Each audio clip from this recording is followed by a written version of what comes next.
Ngayon ay ide-demonstrate ko kung paano gumawa ng database sa GraphGIS.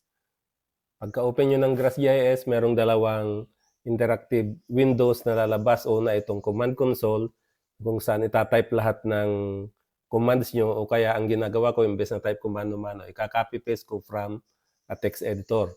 Ito naman pangalawa, ang graphics user interface ng GraphGIS 8.2.1. Ito naman ang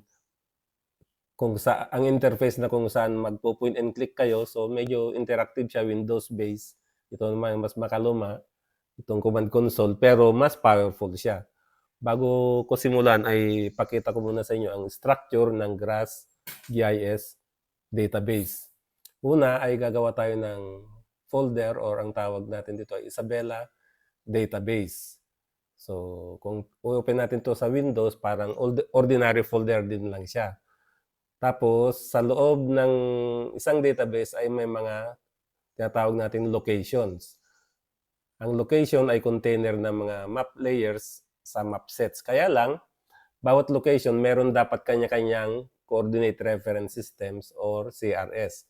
Kaya ang ipapangalan ko sa location ay kung idudugtong ko doon ang kanyang CRS. Halimbawa, ito isa, or 3-letter code ng Isabela, underscore, and then yung kanyang CRS. So Isabela WS84, Isabela UTM 51 North, and Isabela PRS 92. At sa loob ng bawat location ay may tinatawag na map set, at ang map set naman ang container ng vectors and layers. Meron siyang automatic na map set na ang tawag ay, o default map set ay permanent.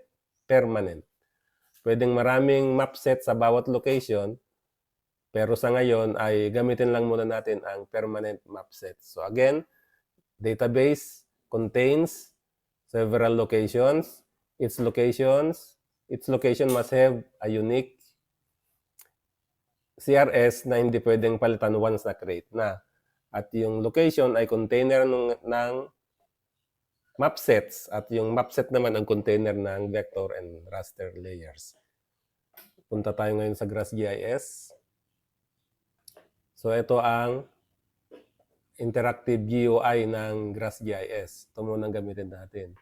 So ang pag-create ng database ay ito, add, existing, or create database. Click natin ito. Punta tayo sa folder kung saan tayo mag-create. Gusto ko sa drive E. At mag-create ako ng new folder. New folder. Ang ipangalan ko ay ISA or Isabela. Yan lang muna. Select folder. Do you want to create a location? Yes lang natin. Ang gusto kong pangalan ay ISA WGS 84. Yan. So, ISA WGS 84. Next. Next ulit. So, dahil WGS 84, kailangan alam ko yung EPSG code niya, 4326. Ayan. Click natin yun at next. Okay lang yan. Finish. Ayan, okay. So, na-create na daw ang GRASS database na ang pangalan ay ISA or ISA. Location ay WGS 84. And merong default map set na permanent. Okay. So, wala pang laman yan. Pero gusto kong gumawa ng isa pang location. Click natin dito sa database, right-click, create new location. Ang gusto kong pangalan naman ay isa underscore UTM 51 North. Next. Next.